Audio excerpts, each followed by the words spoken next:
Ada, the radio lady. The guiding spirit that pretty much perpetuates most motion that our character decides to go down.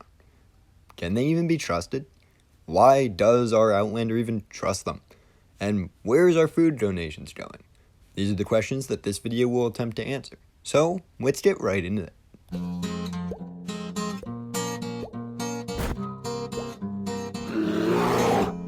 Let's start off by processing how exactly we even met Ada. We pick up a radio off of a dead Outlander, and then immediately she begins to talk to us, giving us tips on how to survive and how to collect the airdrops. But a few curiosity should be raised about this initial encounter. Who was the man we collected this radio from? And why would an airdrop be falling in this region? The tutorial is an area that isn't featured as a map, meaning likely airdrops don't normally fall in this area, and normally this area is covered in radiation. So why was there an exception this time? From here, the questions only stockpile. Yes, Ada leads us to shelter and explains how to repair and maintain it, but one of her first tasks in the tutorial she gives us is to gun down some of our fellow Outlanders who she is also talking to. If Ada truly wants the survival of those in the Outlands, why would she ask us to kill our fellow survivors?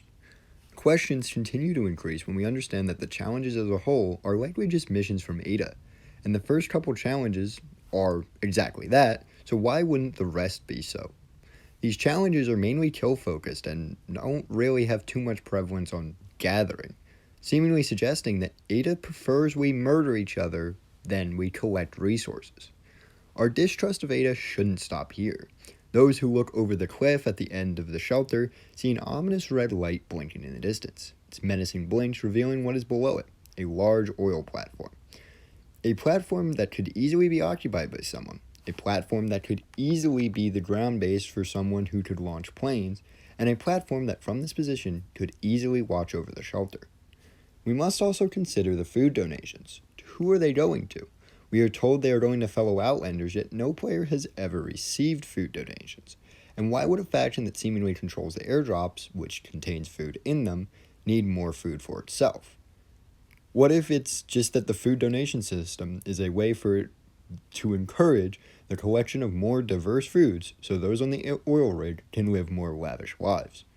But it seems like we weren't the only one weary of Ada's advice, as all through the Outlands we see a similar message echoed: don't trust the radio. In all seriousness, I don't think the devs intended us to not trust Ada, and I think ultimately it's game design that explains all of this, and the devs probably threw in some jokes after realizing really what they had done. I figured it would be a nice theory to tell you all though, so I hope you enjoyed. This has been Christopher Beast, and I hope to see you all next time.